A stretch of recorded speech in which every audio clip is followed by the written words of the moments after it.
Well, Singapore's Changi Airport is getting ready to welcome more travellers without compromising safety now that border measures have been eased. And as travel demand increases, so will the pace of recruitment. Transport Minister S Iswaran says the sector can also adapt if the pandemic should take a turn for the worse. New Rong Wei with this report. It's almost like the pandemic didn't happen, and its only reminder are the masks.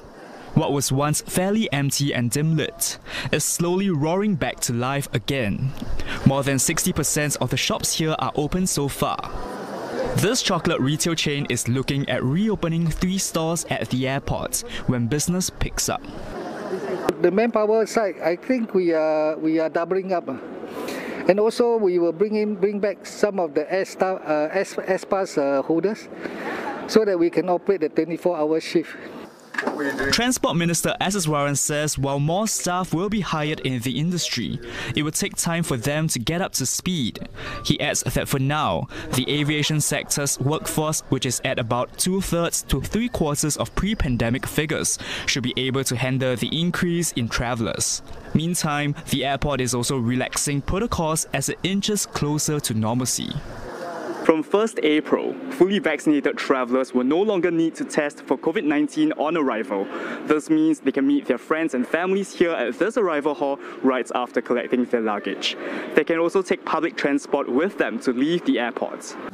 But some workers in higher risk roles will still need to don protective gear. The 2 COVID-19 test centres will also be put on standby, just in case there's a need to resume on-arrival testing.